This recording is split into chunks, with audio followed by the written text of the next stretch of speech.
여러분들도 이미 아시고 계시지만 제가 영화를 좋아한다는 거 아실 겁니다. 지난 주간에는 명량이라고 하는 영화를 봤습니다. 보신 분들 한번 손 한번 들어보세요. 네, 못 보신 분들 조금 가서 보시길 바라면, 제가 들으니까 우리 교회 어느 센터는 단체로 가서 거의 한 20명이 가서 영화를 봤다 그래요. 우리나라 영화사에서 새로운 기록을 써내려가고 있습니다. 우리나라에서만 1,700만이 이 영화를 지금 보면서 한국 최고의 흥행 영화로 기록이 되고 있습니다. 더욱더 지난 6월 달에 저희 가족들이 한국을 방문하면서 바로 이 명량해전이 있었던 전라남도 해남 우수영에 있던 그 율돌목을 저희들이 방문을 해서 거기를 가봤기 때문에 이 영화가 제게는 더욱더 흥미있게 봐지게 됐습니다. 그러더라고요. 보통 영화가 이렇게 흥행을 하면 그 주인공들이 뜨는데 이 명량에서는 주인공 최민식 씨가 뜬 게 아니라 이순신 장군이 떴다, 이런 얘기가 있어요. 이순신 장군이 여러 명언을 남겼는데 그 중에 이런 말이 있습니다. 전하, 저에게는 아직 12척의 배가 있습니다. 그런 명언을 남기기도 했고, 또 오늘 제가 목회 칼럼에도 썼듯이 필사즉생 필생즉사라, 죽기를 각오하면 살고 반드시 살고자 하면 죽는다라는 말을 남기셨습니다. 명량해전에서 죽기를 각오한 이순신과 수군은 12척의 배로 300척이 넘는 왜군과 싸워 대승을 거두는 기적과 같은 일을 행하셨습니다. 이것은 우리나라 역사 속에 남아있는 기록입니다. 그런데 오늘 우리가 읽은 본문에도 명량해전보다 더 믿기 어려운 전쟁 이야기가 여기에 나오고 있습니다. 이스라엘과 아멜렉이 르비딤에서 전쟁을 하게 되는데 여호수아는 군대를 통솔해서 직접 전쟁터에 나갔고 모세는 산꼭대기에 올라가서 기도를 했습니다. 그런데 모세가 손을 들면 이스라엘이 이기고 모세의 손이 내려지면 아멜렉이 이겼습니다. 모세의 팔이 피곤하게 되자 함께 있었던 아론과 훌이 양쪽에서 모세의 팔을 붙잡아 주었더니 모세의 손이 해가 지도록 내려지지 않자 결국 이스라엘이 이기고 또 이겨서 아멜렉을 물리쳤다고 하는 전쟁 이야기입니다. 자, 그러면 여러분들은 이 말씀이 이해가 되십니까? 하나님은 이 사건을 통해서 이스라엘 자손들에게 전쟁에서 승리하는 아주 중요한 영적 원리를 가르쳐 주고 있는 겁니다. 그래서 하나님은 모세에게 이 사건을 책에 기록하고 기념하라고 말씀을 하십니다. 앞으로 가나안 땅에 들어가 전쟁을 수행할 여호수아의 귀에 외워 들리게 하라고 명령까지 하십니다. 이 승리의 사건은 책에 기록해서 이스라엘 백성들이 기념해야 할 정도로 중요하다는 것이었습니다. 단순히 전쟁에서 승리한 이야기가 아니라는 것입니다. 더 중요한 것은 바로 그 승리의 비결이었습니다. 그러므로 오늘 우리들은 오늘 본문의 말씀을 통해서 하나님 안에서 승리하는 중요한 영적 비밀을 깨닫고 또한 승리하게 하시는 그 하나님을 만나시는 여러분들이 되시기를 주님의 이름으로 축원합니다. 자, 본문에 나오는 그 아멜렉과 싸웠던 이스라엘 그 민족들, 그 아멜렉 족속은 도대체 누굽니까? 그들은 에서의 후예였습니다. 창세기 36장 12절에 보면 에서의 아들 엘리바스의 첩 딥나는 아멜렉을 엘리바스에게 낳았다라고 기록을 하고 있습니다. 에서는 이삭의 장자였지만 팥죽 한 그릇에 장자권을 판 사람입니다. 하나님에 대한 경외심이 없었던 사람이었습니다. 에서의 후손인 아멜렉은 에서의 핏줄만을 물려받은 것이 아니라 에서의 삶, 즉 하나님을 두려워하지 않고 하나님을 대적하는 것을 물려받은 것 같습니다. 이들은 이스라엘 자손들이 애굽에 나가 가나안으로 향해 갈 때 전혀 예기치 못했던 걸림돌이 되고 맙니다. 첫째로 성경은 아멜렉이라고 하는 무서운 방해자들을 통해서 아주 중요한 영적 진리를 우리들에게 보여주고 있습니다. 어떤 의미에서 아멜렉 족속들이란 하나님을 두려워하지 않고 하나님의 백성을 대적하는 악한 영적 세력을 상징한다고 볼 수가 있습니다. 오늘 우리가 읽은 본문에서는 아멜렉이 어떻게 이스라엘을 괴롭혔고 어떻게 전쟁까지 하게 되었는지 자세히 설명하고 있지는 않지만 신명기 25장 17절로 18절에 보면 더 자세하게 설명을 하고 있습니다. 너희는 애굽에서 나오는 길에 아멜렉이 내게 행한 일들을 기억하라고 합니다. 곧 그들이 너를 길에서 만나 내가 피곤할 때에 내 뒤에 떨어진 약한 자들을 쳤고 하나님을 두려워하지 아니하였다라고 기록을 합니다. 이들의 전략은 악한 마귀의 전략과도 비슷합니다. 이들은 전면전은 시도하지 않고 그 이스라엘 자손들이 열을 지어 가는 동안에 피곤해서 뒤에 처진 사람들을 골라서 공격을 했다고 했습니다. 뒤에 처진 사람들, 약하고 병든 사람들, 피곤에 지쳐 있는 사람들이 바로 아멜렉의 주 공격의 대상이 된 것입니다. 아멜렉은 이스라엘의 행렬로부터 떨어지는 자가 있는지를 눈을 켜고 노리고 있는 도적대와도 같습니다. 이들은 이스라엘 자손들 가운데 뒤에 처지는 자리 생길 때마다 기다렸다는 듯이 칼로 그들을 도륙했습니다. 성도 여러분, 악한 마귀도 아멜렉처럼 하나님의 백성들을 이처럼 공격한다는 것입니다. 사탄의 공격 대상이 되는 사람이 누굽니까? 여러분은 마귀의 밥이 되기 쉬운 사람이 누구라고 생각을 하십니까? 본문에 의하면 행렬 뒤에 축 처진 사람들입니다. 믿음의 행렬에서 뒤져진 사람들, 은혜의 자리에서 멀어진 사람들, 믿음의 확신 없이 방황하는 사람들, 사탄의 공격의 대상이 될 수 있다는 사실을 우리는 알아야 한다는 것입니다. 예수님의 제자 베드로가 시험에 들 때도 비슷한 경우였습니다.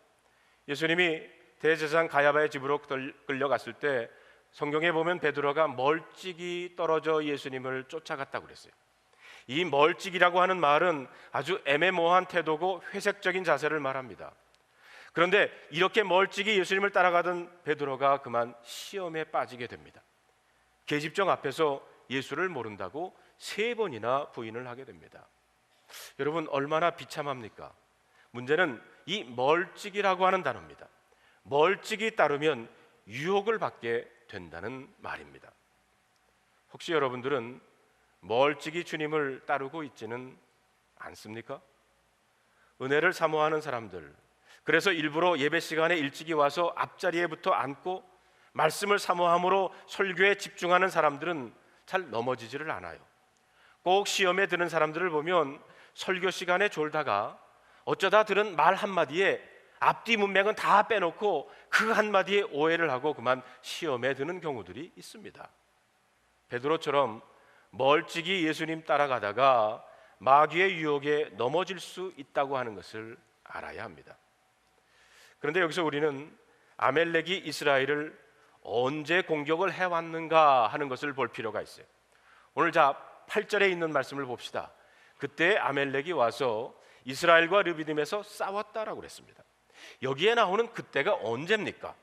우리가 아는 것처럼 출애굽 13장에 보면 이스라엘 백성들이 애굽에서 나오자마자 가나안 땅으로 금방 갈 수도 있었습니다. 그런데 하나님께서 일부러 이스라엘 백성들을 먼 길로 광야로 돌게 하셨어요. 17절에 보니까 이 백성이 전쟁을 보면 뉘우쳐 애굽으로 돌아갈까 하셨습니다. 애굽에서 나오자마자 전쟁을 치러야 하면 이스라엘 백성들이 겁이 나서 애굽으로 도망갈까 봐 일부러 하나님께서 해변길을 피해서 광야로 돌리셨다는 겁니다. 자, 그런데 이제 르비딤까지 와서는 하나님이 아멜렉과 전쟁을 하도록 하셨습니다. 왜 그랬습니까? 때가 되었기 때문입니다. 어떤 때입니까? 우리는 2가지 경우를 생각해 볼 수가 있어요. 첫째는 이스라엘 백성들이 르비딤에 와서 반석에서 물이 솟아나는 하나님의 놀라운 기적과 은혜를 체험했을 때입니다.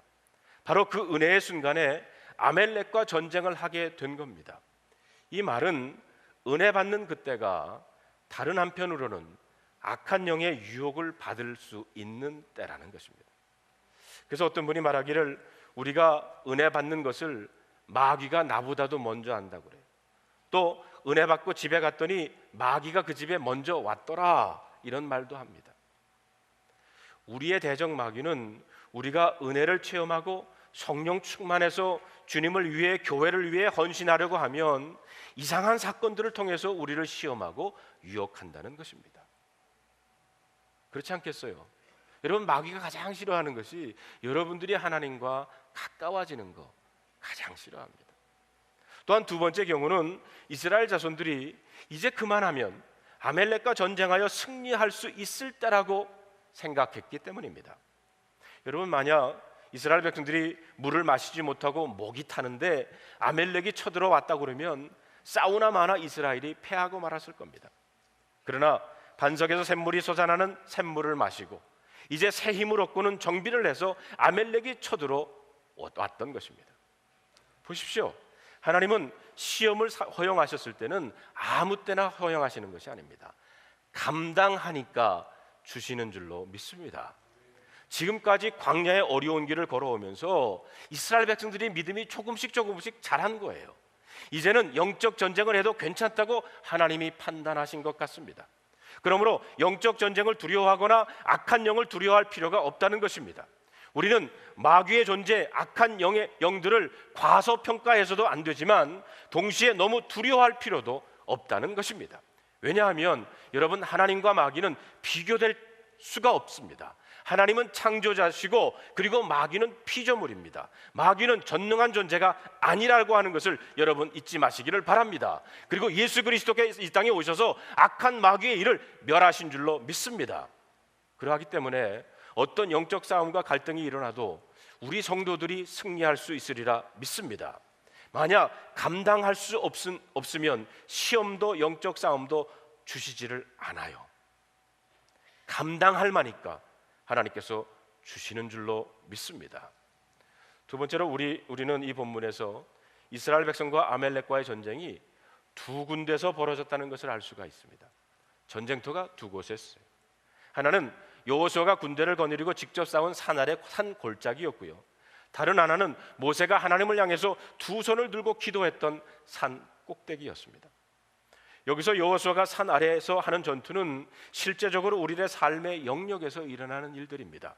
반면에 모세가 산 꼭대기에 손을 드는 것은 신앙적인 영역, 즉 기도의 영역에서 일어나는 것입니다. 성경이 오늘 이 두 개의 전쟁터를 보여주는 것은 오늘 우리들에게도 이런 일이 일어날 수 있다는 뜻입니다. 본문에 보면 아멜렉과의 전쟁은 결코 만만한 것이 아니었습니다. 이스라엘이 아멜렉을 일방적으로 이긴 것이 아니었었어요. 서로 하루 종일 밀고 밀리는 팽팽한 그런 싸움이었습니다. 그런데 재미있는 것은 산 골짜기에서 벌어지는 이 전투는 산 꼭대기에서 높이 든 모세의 손에 의해서 결정이 지어진다는 것입니다. 여러분, 다 같이 우리 11절에 있는 말씀을 한번 읽어보겠습니다. 시작. 모세가 손을 들면 이스라엘이 이기고 손을 내리면 아멜렉이 이기더니. 산 아래에서 여호수아가 어떤 전력을 가지고 싸웠는지, 그때 군인의 숫자가 얼마였는지, 어떤 무기를 썼는지라고 하는 것은 전쟁의 승패를 결정짓는 것이 아니라는 것입니다. 전쟁의 승패는 모세의 손이 올라가느냐 내려가느냐에 따라 달렸다는 것입니다. 모세가 손을 드는 것은 상당히 상징적인 것입니다. 손을 드는 것은 기도를 뜻하는 겁니다. 결국 오늘 본문은 모세가 기도하면 전쟁에서 이겼고 기도하지 않으면 전쟁에서 지게 되었다는 것입니다. 여호수아가 아무리 전쟁에 능한 장군이라 할지라도 그가 싸우는 것만으로는 이길 수가 없었습니다.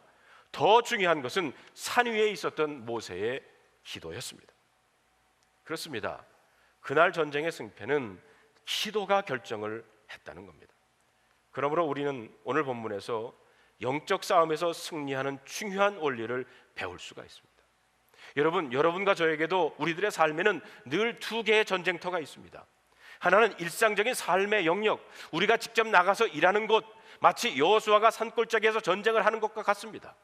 우리는 사람을 만나고 비즈니스를 하고 어떤 일을 추진하고 이런저런 방법을 의논하고 어떤 일을 해 나아갑니다. 우리가 그렇게 일상생활에서 성실하게 일하고 열심히 노력하는 것은 물론 좋은 일입니다. 그러나 알아야 할 것은 그것 자체가 우리 인생의 승패를 좌우하지 않는다는 것입니다. 오히려 이것보다도 더 중요한 것이 있어요. 바로 영적인 영역, 즉 하나님 앞에 서는 기도하는 것입니다. 이 신앙적인 영역이 우리에게 너무도 중요하다는 거예요. 성경은 분명히 얘기를 합니다. 모세가 산꼭대기에 손을 들 때 이스라엘이 승리했습니다. 그러므로 우리가 모세처럼 산꼭대기로 올라가야 합니다. 그곳에서 하나님 앞에 손을 들고 기도하시는 여러분들이 되시기를 주님의 이름으로 축원합니다. 미타니 야스토라고 하는 일본 사람인데 역전 인생이라고 하는 책을 쓴 사람이 있어요. 이 야스토 씨는 가네보라고 하는 회사를 일본의 최고 기업으로 만든 성공적인 경영인이었어요. 그는 세 번의 좌천과 전출이라는 역경을 겪었지만 그때마다 하나님 최우선이라고 하는 신학으로 정면으로 도전해서 회사를 인류 기업으로 성장시키고 당당하게 가네보 회장 자리까지 올라가게 된 사람입니다. 그는 처음에는 먼저 믿는 아내의 권유로 교회에 출석은 하였지만 예수님을 전적으로 믿지는 않았습니다. 아내가 열심히 전도하고 자신의 집을 주일 예배 장소로 제공하게 되자 그는 아내를 도와서 함께 예배를 섬겼습니다. 자신의 집에서 주일 예배를 드릴 때 아내는 설교를 하고 자신은 사회를 보고 찬양 인도까지 했어요. 그러나 여전히 자신은 예수님을 진짜로 믿지를 못했습니다. 단지 아내를 도왔을 뿐입니다. 그는 특별히 기도하는 것을 좋아하지를 않았어요. 기도하는 것은 약한 자들이나 하는 것이라고 생각을 했습니다. 자신의 힘으로는 뭐든지 할 수 있다고 생각을 했습니다. 이런 생각 때문에 기도하지 않고 세례도 받지를 않았어요. 그러다가 그는 회사의 사정으로 인사과장인 자신의 집에서 행하여지고 있는 주일 예배를 중지할 수밖에 없는 입장에 놓이게 됩니다. 자신의 집에서 드리는 주일 예배를 폐지하고 난 다음에 그는 굉장히 마음의 부담을 느끼게 됐어요. 예수는 제대로 믿지 않았지만 마치 자신이 베드로처럼 예수님을 모른다고 부인한 것 같다는 생각이 들었습니다. 어쩔 수 없는 상황이라고 합리화하려고 했지만 그는 여전히 마음속에 부담을 떨쳐버릴 수가 없었어요. 자신의 힘으로는 아무것도 할 수 없다는 절망이 그를 짓누르기 시작했습니다. 그때 비로소 그는 주님 앞에 진심으로 회개하며 주님, 제가 당신을 온전히 믿겠습니다 울면서 기도하기를 시작했어요. 그날 밤에 그는 세례를 받고 진정한 크리스찬이 될 수 있었습니다. 야스토 씨에게 있어서 삶의 변화된 가장 결정적인 계기는 나의 힘으로 되는 것이 아니다라는 것을 깨달은 때였습니다. 아직까지 내 힘으로 할 수 있다고 생각할 때는 세례도 받지를 않았다는 겁니다. 그는 사날의 전투에서 여전히 자신만만했기 때문입니다. 그러다가 비로소 자신의 힘으로는 아무것도 할 수 없다고 하는 고백을 하면서 하나님 앞으로 돌아왔고 그리고 산꼭대기 기도를 인정하게 된 것입니다. 그렇습니다. 아멜렉과의 싸움의 승패는 산 아래가 아니라 산꼭대기 모세의 기도에 의해서 결정이 됐습니다. 그러므로 우리가 영적인 싸움에서 승리하려면 모세처럼 산꼭대기로 올라가야 합니다. 하나님은 우리가 하나님 앞으로 나오기를 원하십니다. 하나님은 하나님의 백성들이 기도하며 살기를 원하십니다. 다윗은 아침마다 기도함으로 어려움을 이기고 승리했고요. 다니엘은 하루에 3번 기도함으로 정치적인 어려움을 극복하고 위대한 일을 행할 수 있었습니다. 여러분, 예수님의 삶도 기도하는 삶이었었어요. 새벽 미명에 또는 한밤중에 기도함으로 그 위대한 사역을 감당하셨습니다. 저는 사랑하는 성도 여러분들께 오늘 묻고 싶습니다. 여러분들은 정말 기도로 사십니까? 여러분들은 산 골짜기로 내려가는 삶이십니까? 아니면 산 꼭대기로 올라가는 삶이십니까? 여기서 우리가 알아야 할 것은 중보 기도의 중요성이라는 거예요. 오늘 저와 여러분들은 기도의 힘을 믿어야 합니다. 중보 기도는 전세를 완전히 뒤집어 놓을 수 있습니다. 사람들은 자신이 남을 위해 기도하는 것이 그 사람에게 얼마나 결정적인 힘이 된다는 사실을 잘 믿지를 않습니다. 저는 대부분 설교 전에 속으로 상당히 긴장이 되고 두려워하는 편이에요. 말씀을 전하기 위해서 영적인 싸움을 싸울 때가 많습니다. 그런데 어떤 경우에는 설교 전에 대표 기도하시는 분들의 기도가 제게 큰 위로가 되고 힘이 되고 그 전세를 뒤집어 놓을 때가 많아요. 사실 예배 시간에 대표로 기도하는 분들 참 중요합니다. 기도 하나가 예배 분위기 전체를 바꾸어 놓기 때문입니다. 영적으로 보면 찬양대의 찬양이 그리고 어느 권사님과 장로님의 대표 기도가 하늘의 문을 열기도 하고 하늘의 빛을 비추는 역할을 할 수 있기 때문입니다. 오늘 본문에 보면 모세가 기도할 때 함께 도왔던 사람이 있어요. 아론과 훌입니다. 아론은 모세의 친형이었고 훌은 자형입니다. 누나 미리암의 남편이 바로 훌입니다. 모세가 산 위에서 손을 들었을 때 그는 계속 팔을 들고 있을 수가 없었어요. 지칠 때도 있었고 힘든 순간이 있었습니다. 그때 두 사람이 옆에서 모세로 하여금 돌 위에 앉게 하고 옆에서 모세의 팔을 받쳐줬다는 겁니다. 팀 사역을 했다는 거예요. 저는 그 모습을 산 꼭대기에서 모세가 손을 들고 옆에서 아론과 훌이 옆에서 받쳐주고 있는 그 모습을 한번 상상해 보면서 얼마나 그 모습이 아름다운지 몰라요. 지난 30년 저의 목회에서도 아론과 훌 같은 성도님들이 많았습니다. 제가 힘들어할 때 기도해주고 위로해주고 격려해주시면서 저의 손을 붙들어줬던 성도들이 많이 있어요. 제가 처음에 뉴저지에서 교회를 개척할 때 오늘 오신 배복선 권사님의 아버님 되시는 배우석 장로님, 어머님 되시는 권영주 권사님, 얼마 전에 두 분이 모두 하늘나라 가셨습니다.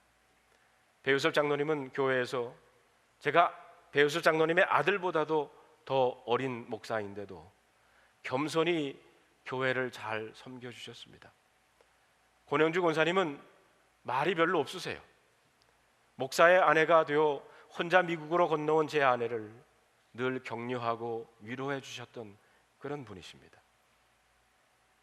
우리 드림교회에서도 아론과 훌과 같으신 분들이 여러 분 되십니다. 이런 분들이 있기 때문에 같이 목회를 할 수 있었습니다. 내일부터 한인총회 중앙위원회가 이제 LA에서 모이게 돼요. 전국에서 30명의 대표되는 목사님들이 다 같이 모여서 앞으로 우리 한인연합감리교회가 나아갈 방향을 우리가 설정하게 될 겁니다. 여러분들의 기도가 필요합니다.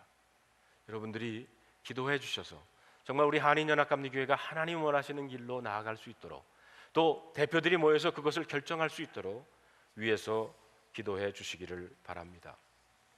서론에 말씀드렸던 명량이라고 하는 그 영화에 보면 감동적인 장면들이 여러 개가 나오는데 그 중에 목숨을 걸고 전령의 임무를 수행한 한 남자와 그 남자를 사랑하는 말을 못하는 벙어리 여자가 나옵니다. 명량해전에서 승리하기 위해서 왜군들은 이순신 장군을 죽여야 한다고 생각을 했어요. 그래서 이순신이 탄 배로 폭약을 장착한 그런 배가 돌진을 합니다. 그 배 안에서는 조선의 해군과 이순신을 구하기 위해서 이 남자가 사투를 벌이고 있었고, 그 싸움에서 죽어가는 남편을 바라보는 이 벙어리 아내가 애를 태웁니다. 남편의 죽음을 보며 진정 남편이 바라는 것이 이순신 장군을 살리는 것이기에 이 여인은 말은 못하고 절규하면서 자기가 입고 있었던 치마를 벗어서 흔들면서 그 상황을 다른 배에 알리게 됩니다. 명량해전의 승리는 율돌목의 지형과 시간에 따른 조류의 변화를 이용한 이순신 장군의 뛰어난 전술도 있었지만 결코 이순신 혼자 승리할 수 있었던 것은 아니었다는 겁니다. 이순신 장군에게도 아론과 훌과 같은 장수들이 있었습니다. 모세는 전쟁에서 승리를 한 후에 그곳에 제단을 쌓았어요. 그리고 그곳 이름을 여호와 니시라고 불렀습니다. 여호와 니시라고 하는 뜻은 여호와는 나의 깃발이라고 하는 뜻입니다. 모세는 이 전쟁은 하나님이 승리하게 하셨다는 것을 분명히 알았어요. 군대나 무기 같은 군사력으로 이긴 것이 아니라 하나님께서 승리하게 하셨다는 겁니다. 여호수아는 군대를 끌고 전투에 임했고 모세는 산꼭대기에 기도했지만 궁극적으로 이 싸움은 하나님의 승리였다는 겁니다. 하나님의 깃발 아래 모여가지고 하나님을 대적하는 무리와 싸워서 승리한 겁니다. 그런데 오늘 본문은요, 여기서 끝나지 않고 이 전쟁에서 승리한 그 영적인 원리를 여호수아의 귀에 외워 들리게 하라고 말씀을 하십니다. 자, 14절에 있는 말씀을 우리 다 같이 한번 읽어보겠습니다. 시작. 여호와께서 모세에게 이르시되 이것을 책에 기록하여 기념하게 하고 여호수아의 귀에 외워 들리라. 내가 아멜렉을 없이 하여 천하에서 기억도 못하게 하리라. 여러분, 왜 하나님은 이 사건을 책에 기록하고 기념하게 했습니까? 이것은 영적 싸움은 계속될 거라는 겁니다. 여호수아는 이스라엘 백성들을 가나안으로 인도하면서 이 싸움을 계속해야 했습니다. 그때마다 승리케 하시는 그 하나님을 기억하라는 겁니다. 여호와 니시, 하나님은 승리케 하시는 분이십니다. 그러하기에 여러분 두려워하지 말고 기도로 하나님 앞에 나오시는 여러분들이 되시기를 바랍니다. 하루를 시작하기 전에, 산 골짜기로 나아가기 전에 산 꼭대기에 올라가서 기도로 하루를 시작하시는 여러분들이 되시기를, 그래서 여러분들의 삶에 승리를 맛보는 여러분들이 되시기를 주님의 이름으로 축원합니다. 자, 우리 이제 기도할 텐데요. 여러분 옆에 있는 사람의 손을 꼭 잡아보세요. 옆에 있는 사람의 손을 잡으시고요. 그리고 그 손을 같이 한번 이렇게 올려보십시오. 올려보십시오. 그 상태로 기도하겠습니다.